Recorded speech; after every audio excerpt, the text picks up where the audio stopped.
다 같이 사도신경으로 신앙을 고백하겠습니다.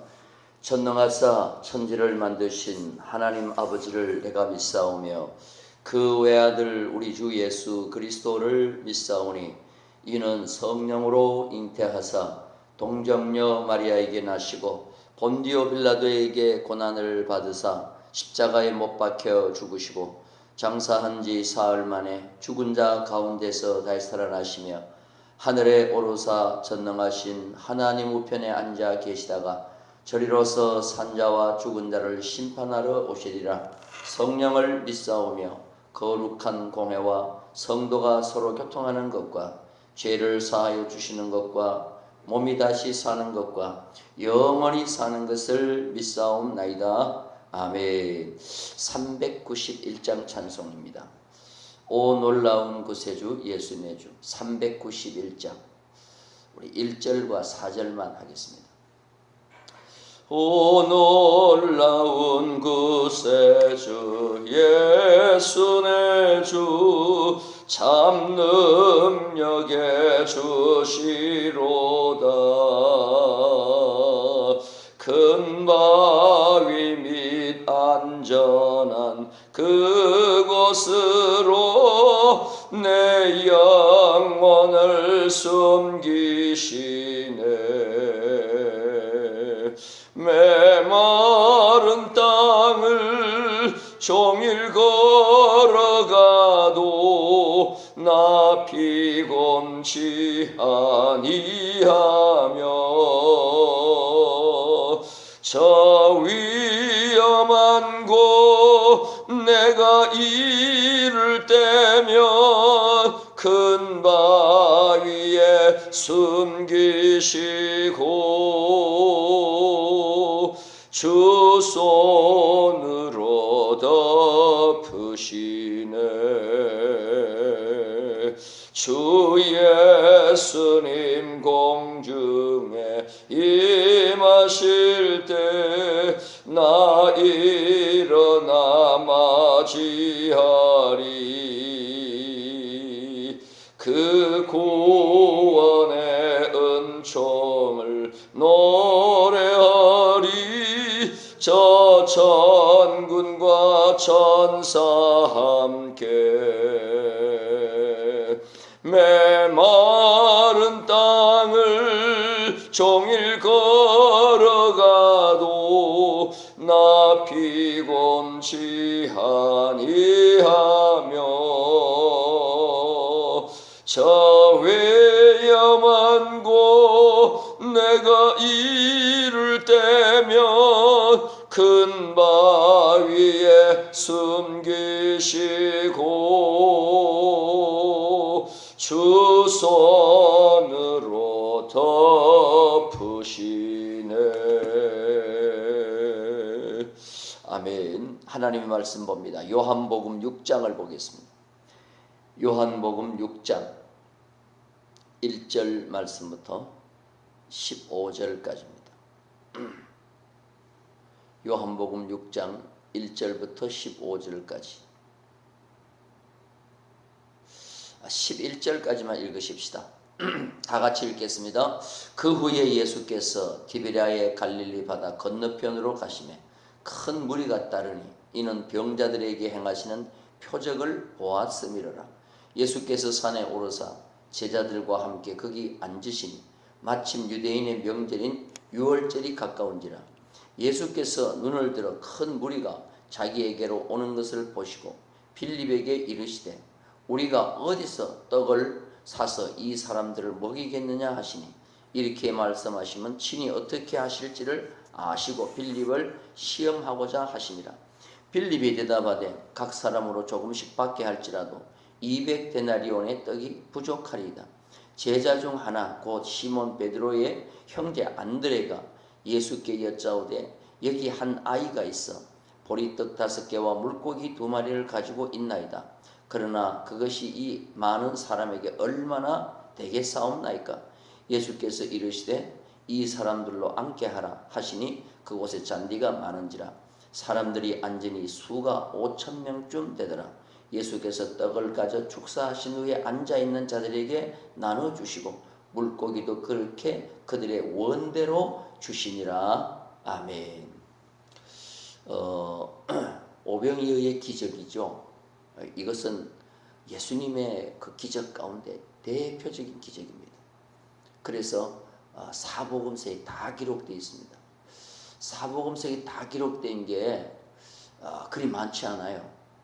대표적인 게 이 오병이어의 기적입니다. 근데 이 오병이어의 기적은 왜 중요하냐 하면 이것을 통해서 주님께서 말씀하시고자 하는 내용이 중요합니다. 특히 마태, 마가, 누가는 그냥 오병이어의 기적을 행했다라고만 기록만 하고 있어요. 근데 요한은 이 오병이어의 기적을 일으키고 난 뒤에 요한만이 생각하고 있는 요한의 강조점을 예수님의 설교 형식으로 뒤에 계속 쭉 설명하고 있습니다. 그래서 이 요한은 이 오병이어의 기적을 예수님이 이 땅에 하나님으로 오신 것을 가장 잘 보여준 기적으로 설명하고 있습니다. 자, 여러분들 내용을 보세요. 그 후에 1절에 그 후에 예수께서 디베랴의 갈릴리 바다 건너편으로 가시며, 근데 앞에 그 후에가 적혀 있는데도 앞에 무슨 내용이 있었는지는 없어요. 이게 요한만이 쓰는 하나의 생략법인데, 요한은 여러분들 집에 가셔서 시간 있는 대로 요한복음의 그 후가 얼마나 나오는지 한번 보세요. 굉장히 그 후라는 말이 나옵니다. 5장 1절도 여러분 보세요. 5장에 유대인의 명절에 베세다 연못가에 기적을 일으키죠. 시작을 그 후로 시작해요. 뭐 이 밖에도 앞에 보면은 굉장히 많습니다. 이틀 후, 이틀이 지나서 사흘째 되는 날. 근데 앞에 뭐가 있는지를 몰라요. 이게 요한이 특별히 얘기하는 건데, 이건 뭐냐, 생략법인데 그건 별로 중요하지 않다는 거예요. 근데 이것이 대단히 중요하다는 것으로 그 후에 이렇게 소개하고 있습니다. 그 후에 예수께서 디베랴의 갈릴리 바다 건너편으로 가시매, 요한은 디베랴 갈릴리 바다 건너편이라 그러고, 어느 성경에 보면 베세다 광야라 그러고, 어디 보면 들녘이라 그러고. 근데 일단은 광야예요. 들녘이에요. 사람이 없는 한적한 곳입니다. 근데 큰 무리가 따랐다 그랬어요. 2절에 보니까 큰 무리가 따르니 이는 병자들에게 행하시는 표적을 보았음이라. 이 본다는 것을요, 유대인들은 굉장히 강조합니다. 유대인들은 기사와 표적을 보고 믿으려고 그래요. 근데 여러분들, 믿음이라는 것은 보고 믿는 것이 아닙니다. 보지 않고 믿는 것이 믿음이에요. 이 말씀만 듣고도 믿는 것이 믿음인데, 보고 믿는 사람들은 절대로 안 믿습니다. 나는 보고 믿겠다. 그 사람은 안 믿는 사람들이에요. 이스라엘 백성들이 광야에서 하나님의 기적을 얼마나 많이 봤습니까? 근데 하나님께서 하시는 말씀이 그거예요. 너희는 보고도 안 믿는다는 거예요. 여러분, 홍해를 육지같이 걷는 것, 이거 얼마나 놀라운 기적입니까?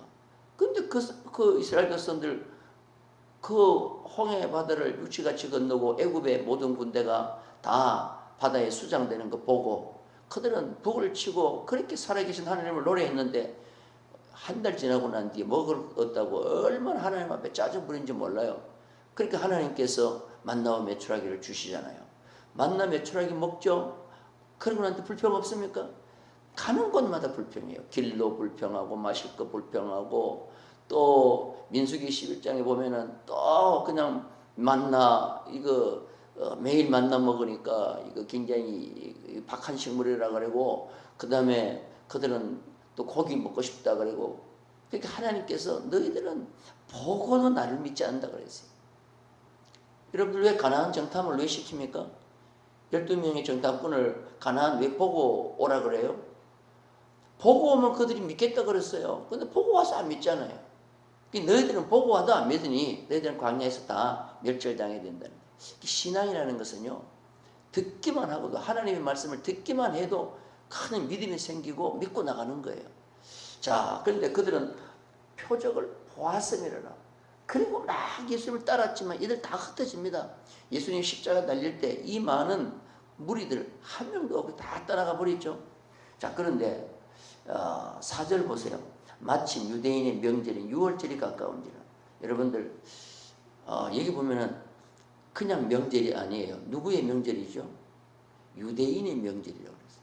여러분들 이미 예수님 당시에 예수님 당시 유대교는 하나님을 믿는 종교가 아니에요. 사람이 만들어낸 종교가 되어버렸어요. 그래서 요한복음에 나오는 명절 앞에는 반드시 유대인의 명절이라는 것이 나왔어요. 여러분들 예수님이 한국의 예수님이 되면 되겠어요? 안 되죠. 이미 한국의 예수님 그러면 벌써 이미 예수님은 변질된 거예요. 한국 사람들이 변질되게 예수님 믿는 거예요. 유대인의 명절은 이 명절이 하나님의 명절이 아니라 유대인이 만들어낸 이미 명절이 되어버렸어요. 안식일, 유대인의 안식일이에요. 유대인의 안식일은 뭡니까? 하나님 앞에 예배드리는 게 중요한 게 아니고 무조건 놀아야 된다는 거죠. 일하면 안 된다는 거죠. 안 하는 걸 강조시키는 겁니다. 그래서 그들은 장로의 유전이라는 것을 39가지를 만들어 놓고 그것을 오히려 자랑스럽게 생각했어요. 우리는 안식일 되면 짐 하나, 내가 누워있는 이부자리 하나도 옮기지 않는다. 그걸 장로 유전을 만들어 놓고 그걸 강조하는 거예요. 이거는 유대인의 안식일이에요. 하나님의 안식일은 뭐냐? 생명을 구원하는 것이 있고 생명을 살리는 것이 있고 하나님을 예배하는 것이 있는 것이 바로 하나님의 안식일입니다. 근데 여기 보면 유대인의 명절이라고 그랬어요. 근데 유대인의 명절이면 어떻게 돼야 되느냐?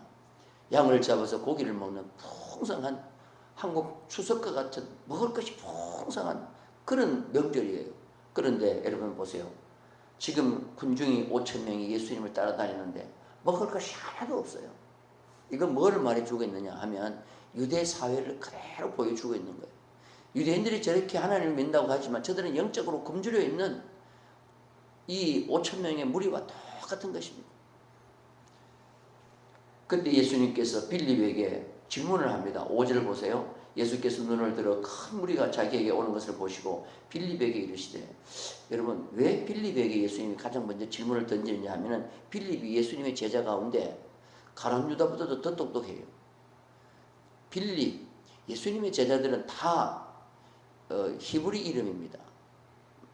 베드로, 안드레, 야고보, 요한. 그런데 빌립만 헬라 이름이에요. 빌립만 헬라 이름이고 빌립은 헬라어를 할 줄 알아요. 예수님의 제자들 가운데 헬라를 유창하게 할 줄 알아요. 그래서 이방인 내시가 누구를 찾아가느냐 하면 빌립을 찾아갑니다. 빌립을 찾아가가지고 예수에 대한 질문을 하죠. 왜 그러냐?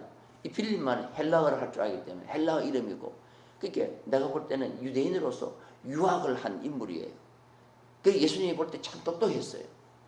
근데 여러분들 성경을 가만히 사도행전을 보면은 가장 먼저 이름이 끊어져 버리는 이름이 누구냐 하면 빌립입니다.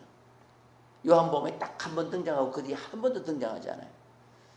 그래서 하나님을 섬기고 하나님의 일꾼이 세상적인 지식이 똑똑하다고 잘하는 건 아니에요. 물론 필요하지만 그것이 첫 번째 조건은 아니에요. 자, 빌립에게 예수님이 묻습니다. 그런데 빌립을 시험하기 때문이라고 그랬어요. 빌립을 시험하고자 하십니다. 벌써 빌립을 하면 다 아셨어요. 어떻게 말씀하실지를 다 아시고 빌립을 시험했다고 그랬어요. 그러면 빌립에게 무슨 시험을 하느냐? 자, 5절 말씀 보세요. 빌립에게 이르시되 우리가 어디서 떡을 사서 이 사람들에게 먹이겠느냐? 자, 어디서 떡을 사서 먹이겠냐는 질문은 장소를 묻는 거예요? 아니면은 어떻게 우리가 이 5,000명을 먹일 수 있느냐 하는 방법을 묻는 거예요. 어디서 떡을 사서 떡을 사는 방법을 묻는 거예요. 장소를 묻는 거예요. 아니면은 이 군종을 어떻게 먹일까 하는 방법을 묻는 거예요. 장소를 묻는 거죠. 어디서 떡을 사서 이 사람들을 먹이겠느냐? 어디서 떡을 사서 먹이겠느냐? 그러면 어디서 사서라고 물었으면은 사는 장소를 대답해야 될 거 아니에요. 동네 들어가서 사서 먹이겠습니다. 방앗간에 가서 사서 먹이겠습니다. 그런데 빌립은 엉뚱한 대답을 합니다. 자, 여러분 보세요. 빌립은 뭐라고 대답하니까 7절 보세요. 빌립이 대답하되 각 사람으로 조금씩 받게 할지라도 200데나리온의 떡이 부족하리이다. 그러면 빌립은 대답은 장소를 대답해요? 아니면 방법을 대답해요? 방법을 대답하죠. 그런데 이게 바로 한계예요, 한계. 이 빌립은 똑똑하다고 하지만 예수님의 말귀를 못 알아듣고 있습니다. 이게 유대 사람들과 똑같아요. 니고데모가 유대인이 대표적으로 똑똑한 사람이라고 그랬죠. 니고데모, 백성의 간원이요. 또한 똑똑합니다. 그런데 예수님하고 대화가 안 돼요. 예수님하고 말하면은 엉뚱한 대답을 해요. 이게 똑같이 지금 이 빌립과 똑같은 거예요. 자, 그때 안드레가 예수님에게 오더니 뭘 대답하느냐? 안드레가 여짜오되 9절에 보니까 여기 한 아이가 있어 보리떡 5개와 물고기 2마리를 가지고 있나이다. 그러나 그것이 이 많은 사람에게 얼마나 되겠사옵나이까? 여러분들, 어떤 사람들은 그래요. 안드레가 빌립보다 믿음이 좋다고 얘기를 해요. 왜? 그래도 2개를 이걸 가져왔기 때문에 아이 도시락을 가져와서 예수님에게 내놨기 때문에. 그러나 마찬가지입니다. 안드레도 마찬가지예요. 부정적이에요. 빌립도 마찬가지고 안드레도 부정적이고. 여러분, 돈이 없다 그럴 때 그냥 돈 없다는 말하고 나한테 돈 일전 한 번도 없다는 말하고 이거 똑같은 말이죠. 근데 안드레는 마찬가지예요. 돈 한 푼도 없다고 얘기하면서 나한테 이거밖에 없다는 소리가 똑같은 거예요. 자, 그런데 예수님께서는 그들을 어떻게 하십니까? 그 어린 아이의 보리떡 5개와 물고기 2마리를 가지고 하나님 앞에 축사하시고 그들을 주시는데 11절에 보니까 예수께서 떡을 가져 축사하신 후에 앉아있는 자들에게 나눠주시고 물고기도 그렇게 그들의 원대로 주신다. 여러분, 이 오병이어의 기적은요, 제가 항상 드리는 말씀인데 구약의 한 사건을 또 재현한 거예요. 여러분, 예수님이 하신 기적은 거의 다 대부분의 구약에 한번 있었던 거예요. 이스라엘 백성들이 광야 40년 동안 날마다 만나와 메추라기를 먹었지 않습니까? 그것을 다시 한번 예수님이 이 광야에서 압축 파일로 재현한 거예요. 이스라엘 백성은 장정만 60만이었는데 예수님은 장정만 5,000명이었어요. 이 5라는 숫자는 유대인이 참 좋아하는 숫자입니다. 오경, 모세 오경. 야곱이 그랬던가요? 야곱이 라헬을 처음 만났을 때 물 얻어먹고 깊어서 선물을 나눠주는데 금덩어리 5개를 줘요. 이 5라는 숫자는 굉장히 유대인들이 좋아하는 숫자입니다. 오병이어, 떡 5개, 5,000명 다 유대인이 좋아하는 숫자예요. 유대인들에게 각인시켜주는 숫자입니다. 그런데 그 보잘것없는 보리떡 5개와 물고기 2마리로 5,000명이 먹고 12강줄에 남았어요. 12도 유대인들이 참 좋아하는 수입니다. 이거를 일으킨 거예요. 자, 그런데 껑충 뛰어 넘어가서 예수님이 물었잖아요. 어디서 이 떡을 사서 먹일래? 그러니까 어디서 살 방법을 몰랐어요. 근데 예수님이 어디서라는 걸 가르쳐 주십니다. 자, 여러분들 어디를 보느냐면 이 기적을 일으키고 난 뒤에 예수님이 뒤에 설명을 쭉 하셔요. 설명을 쭉 하시는데 어디를 보느냐면 30절 말씀 한번 보십시오. 30절 말씀 다 같이 읽겠습니다. 시작.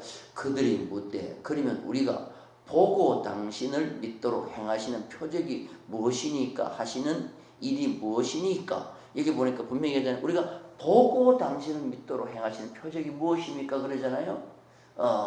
31절 다 같이 읽겠습니다. 기록된 바 어디에서? 하늘에서 그들에게 떡을 주어 먹게 하였다 함과 같이 우리 조상들은 광야에서 만나를 먹었나이다. 지금 이스라엘 백성들이 뭘 얘기하냐면 모세가 이스라엘 백성들을 광야에서 40년 동안 떡을 먹였다 그래요. 근데 그 떡을 어디서 내려왔다 그래요? 하늘에서 내려온 떡을 먹었다 그랬어요. 하늘에서. 자, 32절도 보세요. 32절도 다 같이 시작. 예수께서 이르시되 내가 진실로 너희에게 이르노니 모세가 너희에게 하늘로부터 떡을 준 것이 아니라 내 아버지께서 너희에게 하늘로부터 그냥 떡이 아니고 참떡. 근데 이 참떡이 예수님을 상징하는 거예요. 참떡. 참떡을 주시나니 33절입니다. 하나님의 떡은 어디서 내려와요? 하늘에서 내려 세상에 생명을 주는 것이니라. 자, 예수님께서 빌립에게 어디에서 떡을 사서 이 5,000명을 먹이겠다고 물었을 때 빌립한테 방법이 없었죠. 근데 예수님은 이 사람들이 어디에서 떡을 먹어야 참떡을 먹는다 그래요? 하늘로부터 내려온 떡을 먹어야 된다. 사람들이 만들어주는 떡은 방법이 없어요. 그거 먹어도 계속 배가 불러요. 자, 근데 여기 어디서라는 게 중요한데요. 요한복음을 읽어보면 이 어디서가 굉장히 많이 나옵니다. 2절에 보면, 2장에 보면 가나 혼인잔치집에서 물로 포도주가 됐죠. 그거를 이 사환들이 떠서 연회장에 갖다 주면서 어디서부터 온지 모르더라 그랬어요. 어디서부터 온지 모르. 거기서 어디서가 나와요. 그 다음에 사마리아 여자와 예수님과의 대화 가운데 예수님께서 내가 주는 물을 먹으면 영생하도록 솟아나는 샘물이 되고 영원히 네가 목마르지 않다고 하니까 이 여자가 뭐라고 하냐면은 그 물을 어디서 떠서 나에게 줄 것입니까? 어디서를 물어요. 어디서? 니고데모와 대화에도 마찬가지예요.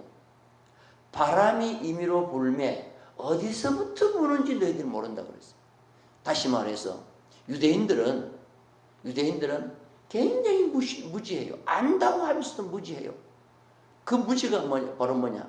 유대인들은 진정한 메시아가 어디서부터 오셨고 어디로부터 오신지를 그들은 아무리 보여줘도 믿지 못하는 자들이에요. 우리는 오늘 이 말씀을 들으면서 뭘 생각해야 되느냐? 우리는 예수 그리스도만이 하늘로부터 온 참떡이 된다. 내가 한번 예수를 먹으면 영원히 목마르지 않는 떡이 된다 하는 것을 우리가 이 말씀을 통하여 깨달아야 된다는 것입니다. 그런데 유대인들은 이 떡을 먹고 육신의 배를 채우는 분인 줄 알고 임금 삼으려고 하니까 예수님이 어떻게 하셨어요? 그냥 산으로 도망가셨잖아요. 오늘 우리는 예수 그리스도를 통하여 영원히 목마르지 않고 영원히 배고프지 않는 그런 생명의 떡을 삼는 그런 은혜의 역사가 있기를 주님의 이름으로 축원합니다. 거룩하신 하나님 아버지 감사합니다. 이 새벽에도 저희들을 사랑하셔서 주의 전에 오게 하시고 예수님의 공생의 기적 가운데 대표적인 오병이어의 기적을 말씀을 통하여 깨닫게 하심을 감사합니다.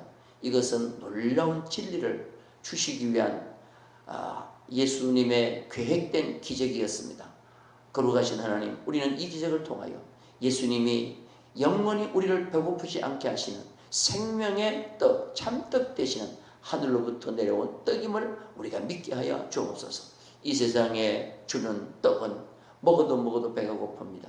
하나님 아버지, 명예의 떡, 권세의 떡, 물질의 떡, 하나님 부여의 떡, 하나님 아버지, 이 모든 떡은 아무리 먹어도 또 배고픕니다. 그런데 예수 그리스도를 우리가 먹음으로 말미암아 우리는 영원히 배고프지 않습니다. 그 예수님의 떡을 우리는 분명히 먹는 우리 모두가 되게 하시고, 이미 우리는 예수 그리스도를 먹었사오니 세상 것 때문에 하나님 아버지 부족하다고 우리가 탓하지 말게 하시고, 하나님 속상해하지 말게 하시고, 짜증내지 말게 하시고, 우리는 예수 그리스도로 만족할 수 있는 우리 모두가 되게 하여 주옵소서. 오늘 하루도 우리가 이 코로나 위기 속에서 하나님을 살아갑니다.